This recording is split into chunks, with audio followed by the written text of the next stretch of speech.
A presente série sobre Maitreya e Kalki deste canal busca o cumprimento de uma profecia relacionada ao ano profético de 2025 de manifestação das hierarquias segundo Alice Bailey e o calendário racial hindu. Ao longo desta série, temos buscado renovar e desenvolver sob diferentes ângulos aquilo que os mitos geralmente trazem de forma muito sumária e elíptica, não raramente também distorcendo-os nas raízes ou com o passar dos séculos. E agora, pela presente informação, também estamos cumprindo mais uma etapa dos anúncios realizados pela hierarquia através de Bailey. Acontece que a chamada Mãe da Nova Era anunciou que o Cristo se revelaria ao mundo durante um mês de Wesak. Trata-se do mês ao qual estão relacionados todos os grandes acontecimentos da vida do Buda, ao mesmo tempo em que ela anunciou o ano de 2025 como o mais provável para o começo da exteriorização da hierarquia, a partir da manifestação do próprio Cristo. De sorte que estamos reforçando este quadro ao demonstrar também a profecia dentro da profecia.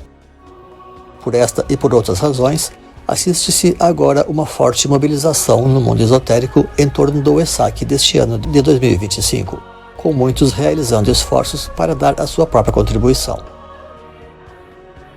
Nossa participação certamente será especial neste quadro, pois trataremos de fornecer dados inequívocos sobre a chegada do Buda Maitreya, do Kalki Avatar, do Cristo ou do Messias, como quer que cada cultura prefira chamá-lo, trazendo uma informação praticamente completa e definitiva sobre a sua identidade histórica.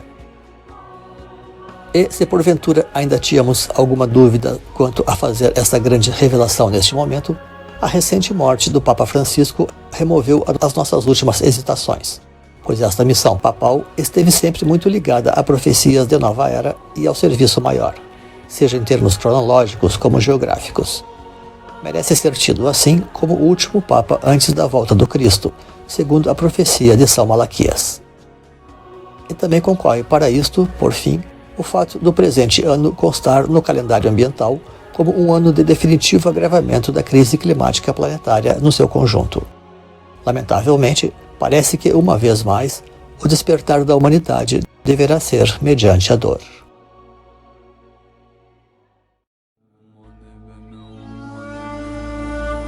As ciências dos magos.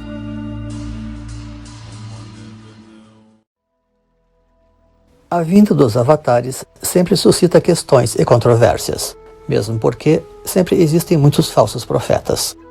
No entanto, para além de todas as dúvidas, os sábios sempre conhecem as respostas, como os reis magos sabiam perfeitamente sobre a chegada de Jesus. Estes reis magos não eram apenas astrólogos, e sim magistas em geral, ou seja, especialistas em diferentes disciplinas ocultas. Os presentes outorgados a Jesus referiam-se ao seu triplo reconhecimento das virtudes capitais de Jesus como profeta maior, sempre segundo as expertises específicas de cada mago enquanto sacerdote, astrólogo, ocultista ou terapeuta. Ou seja, o ouro simboliza a fortuna que sempre o assistiu e a imortalidade alcançada através da sua iluminação. O incenso simboliza a sua plena consagração a Deus ou o seu sacerdócio perfeito. A mirra simboliza o seu grande poder curador e regenerador das coisas do mundo. Com isto, tem-se, portanto, uma síntese dos principais atributos de uma encarnação divina, sem pretender com isto esgotar as possibilidades de interpretação destes tópicos. Tudo isto representa, portanto, também um ensinamento de como reconhecer um avatar nos seus aspectos mais importantes, havendo, porém, outros que a narrativa também inclui em termos de astrologia e de geografia sagrada, como veremos. Há várias formas para tratar da identidade de um Buda ou avatar. Uma delas refere-se às associações com outras missões suas ou paralelas. Neste sentido, tem havido muita ênfase e intuição sobre os vínculos entre Jesus, Krishna e Maitreya, e nada disto é muito difícil de compreender em termos proféticos e astrológicos. A correlação de Jesus e Maitreya sucede no processo de evolução de Bodhisattva, como eram Jesus e Maitreya, e que já podiam ser vistos como um só personagem, para a sua nova condição de Buda ou de Cristo verdadeiro, como é aguardado para a conjuntura racial ora em transição, maior do que um período astrológico como foi a Era de Peixes. E a relação entre Krishna e Maitreya ocorre pela simetria de ambas as missões de Budas solares, ou de Anibudas, ou de abertura racial. O mais interessante, porém, é a fusão das três grandes religiões que a vinda de Maitreya estaria desta forma anunciando, e mais especialmente das espiritualidades do Ocidente e do Oriente.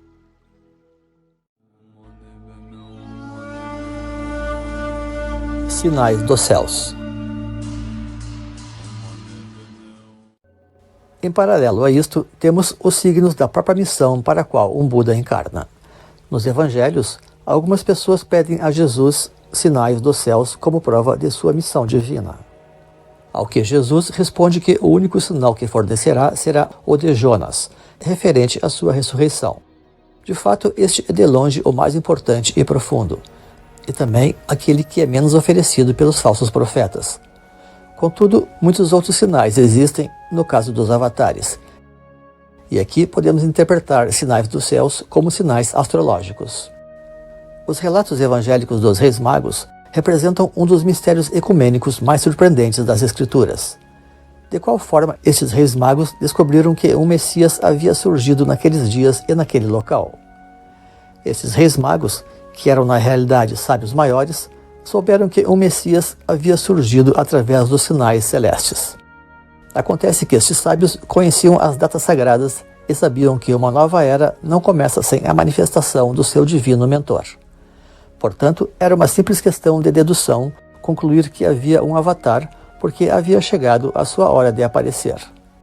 Astrologias indicam, portanto, realidades e testemunham sincronismos, para além das tantas superstições e distorções que também pairam sobre essa doutrina. A questão geográfica não é muito diferente.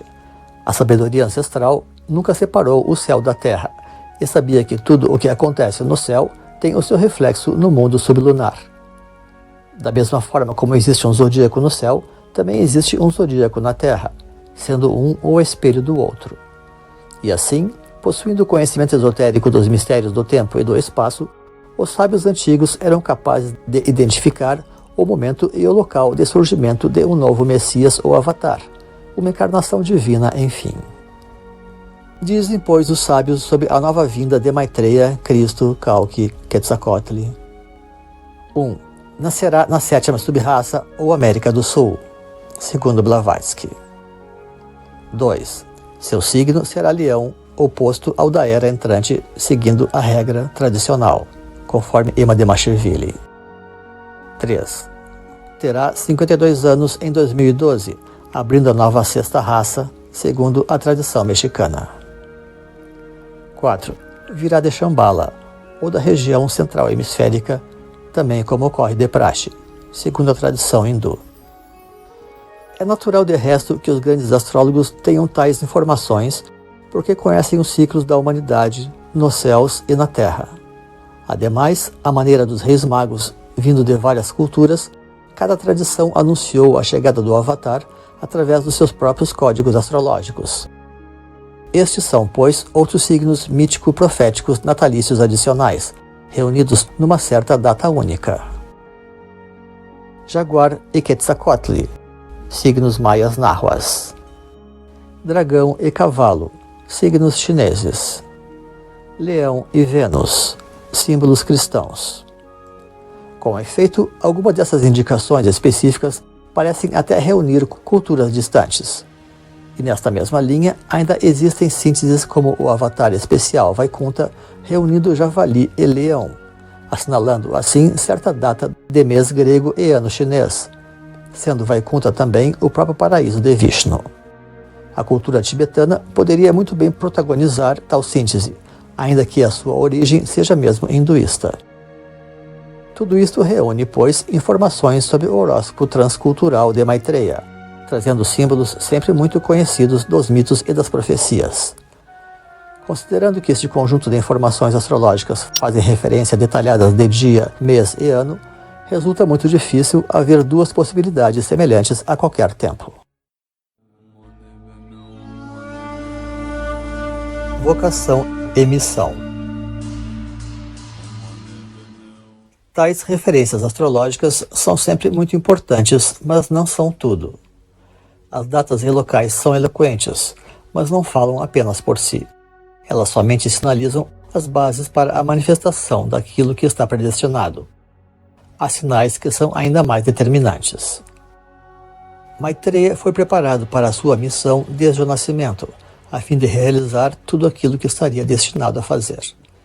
Teve o seu despertar espiritual na hora certa, seguiu fielmente a sua vocação, tornou-se um perfeito renunciante, viveu em ashrams por anos realizando intensas disciplinas, viajou e peregrinou longamente, comungou com as dádivas da natureza e aprendeu os seus caminhos. Conheceu a riqueza e a pobreza, a saúde e a doença, viveu na solidão e com a multidão, experimentou o amor e a castidade, para então alcançar a síntese de tudo. Por fim, também esteve frente a frente com Deus e com o diabo, recebendo louvores de um e o enfrentamento do outro. Estudou todos os caminhos, foi xamã, religioso e yogi. Resgatou conhecimentos perdidos, realizou as devidas iniciações, manifestou variados poderes, padeceu provações inconcebíveis e, por fim, alcançou a iluminação. A partir dali, organizou escolas e comunidades, sintetizou todas as religiões, reorganizou os saberes tradicionais, resgatou a alma das instituições, reuniu os conhecimentos humanos e plasmou um novo modelo de civilização, além de codificar com perfeição o calendário cósmico da evolução humana.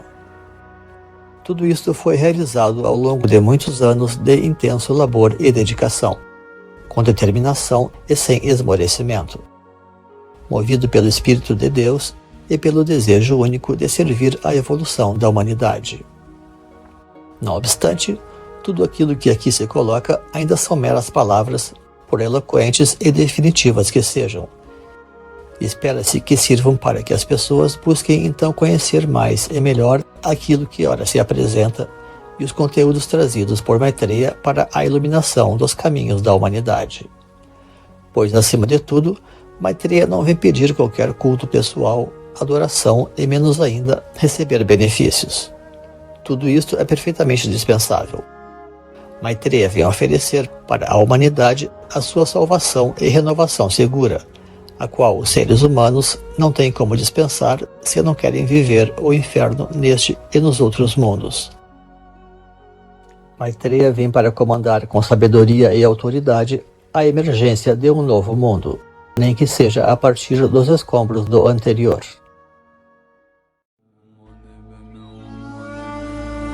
O Cristo coletivo.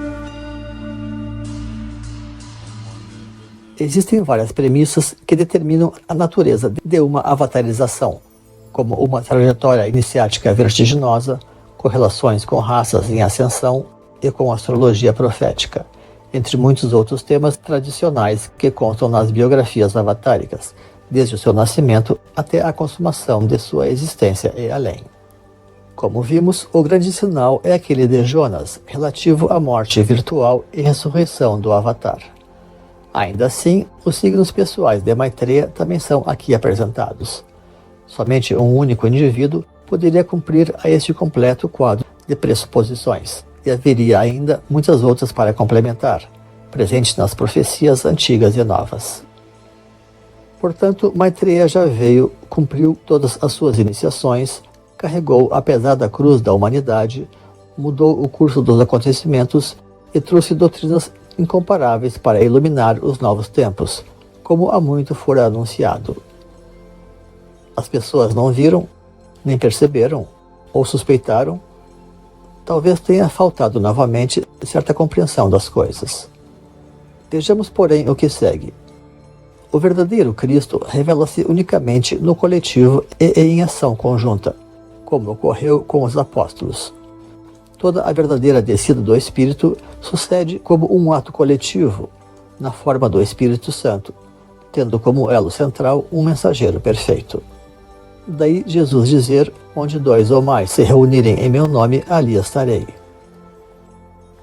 Assim, na prática, Jesus ou Maitreya são apenas os catalisadores de um processo maior e necessariamente grupal, semelhantemente a uma roda composta por muitas partes, ou como as muitas facetas de um cristal. O barco, que é outro símbolo usual da espiritualidade, somente existe porque existe um timoneiro experiente. Porém, ele somente poderá zarpar quando chegarem os passageiros. Isto vale, pois, para qualquer nova era. Não se trata apenas de calendário, mas também de novas atitudes, as quais devem ser necessariamente coordenadas. Daí se pergunta: você está preparado para ser uma parte de Cristo ou de Buda? Todos são responsáveis pelo destino do planeta e por sua própria salvação. Enfim, queremos dormir ou despertar, ou seja, queremos viver ou morrer. Maitreya vem no auge da transição para definir o fiel da balança e o destino do planeta juntamente com as pessoas. Ele traz todas as ferramentas da salvação, mas a decisão final é da própria humanidade. A compaixão e a salvação que as pessoas desejam também deve ser demonstrada em algum grau, através da solidariedade, da justiça, da humildade e do desapego. As pessoas não fazem ideia da magia que acontece quando as forças divinas são realmente acionadas. Para Deus, tudo é possível, até mesmo o impossível. E pelo visto, o mundo começa a necessitar muito disto.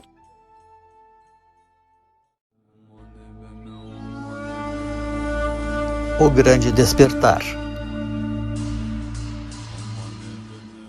Por força das circunstâncias, o único que sabe realmente como mudar e renovar o mundo é o Messias, Avalokitesvara no budismo, ou aquele que olha por todos, símbolo e modelo de todos os Budas e avatares, em função da experiência espiritual e do estado de consciência abrangente alcançado, das energias manifestadas e dos conhecimentos planetários alcançados. Na filosofia hindu, o coordenador racial é denominado de Manu, que significa mentor ou pensador. O Messias é o eixo imóvel da roda do Dharma, e nisto ele quase não pode realizar ações e movimentos, mas pode suportar o mundo no seu centro e irradiar os conhecimentos necessários, como um farol do qual emana a luz, representando neste aspecto o único oráculo perfeito que existe, daquelas orientações de Deus para a humanidade, significando neste caso os caminhos mais seguros para a sua própria divinização. Aquele que foi colocado na cruz não está livre para agir, porém, ao contrário das restantes pessoas, mental ou espiritualmente, ele possui toda a agilidade necessária. A Idade de Ouro nasce da compreensão da necessidade da especialização espiritual, entre elas, e até com destaque, da faculdade do pensamento. Somente os avatares podem dizer plenamente: eu sou o caminho, a verdade e a vida, pois de fato eles são os grandes porta-vozes da verdade de Deus. A diferença entre os avatares e outros místicos é que avatares são conquistadores, mas sobretudo de um tipo especial de conquistadores, pois conquistam ou superam plenamente a ignorância que domina a condição humana, que ainda vive sob densas trevas e ilusões. Por essa razão, ele se torna o guia seguro para os caminhos da humanidade. No Oriente se fala dos Chakravartin, aqueles que movem a roda do Dharma, e que é também a roda do tempo e a roda do mundo.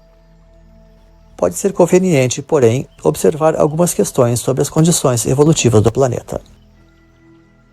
O ser humano em evolução está como que preso ao planeta até que a pessoa se ilumine, mesmo que o planeta esteja passando pelas mais conturbadas condições, como tende mesmo a ocorrer doravante, abreviando cada vez mais o seu tempo. Razão pela qual todo Buda toma a Terra por testemunho de que a sua hora chegou. Os mestres se oferecem em sacrifício e pagam um preço impensável para saldar o karma humano. Portanto, a humanidade não pode perder esta oportunidade que lhe é graciosamente oferecida de evoluir rapidamente através desta expiação e do autoconhecimento reunido pelos mestres. Assim, Maitreya veio e ainda segue fazendo a sua parte, e costumamos dizer que é 50% do todo. Maitreya possui o conhecimento perfeito dos tempos e as chaves completas dos caminhos, e isto é tudo o que é necessário para fazer toda a diferença. Porém, o mundo aguarda também pelo verdadeiro despertar daqueles que almejam servir a Deus nessa transição planetária. A tardança e o agravamento das coisas é responsabilidade única de todos e de cada um. O futuro do planeta está nas mãos de cada pessoa decidir.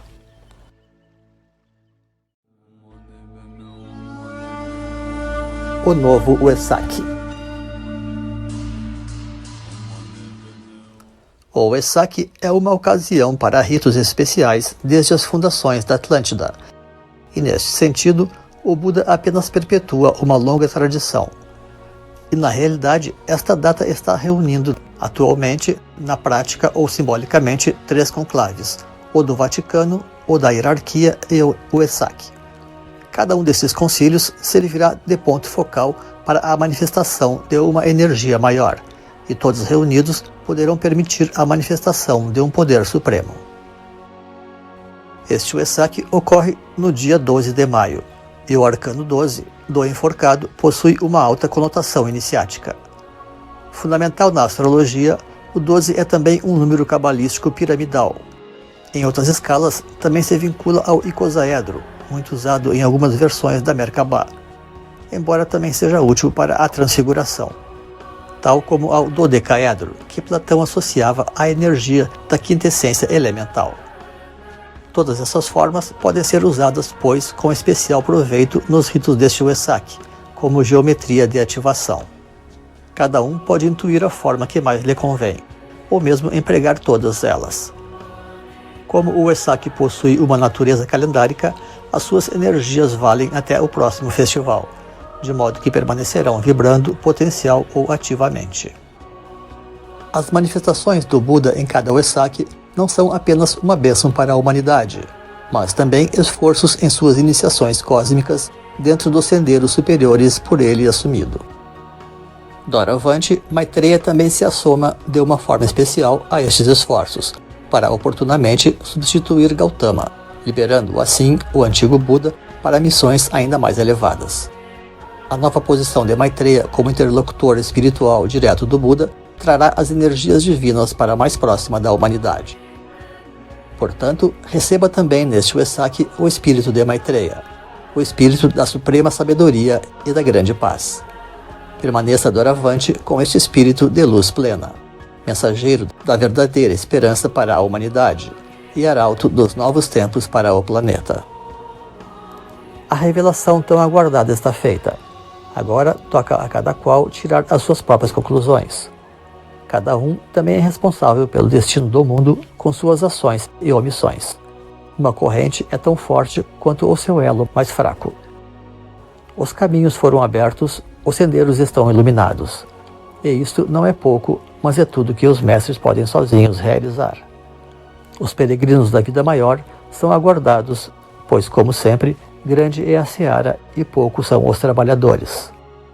Bem-vindos sejam todos os pacificadores e os aspirantes da luz maior.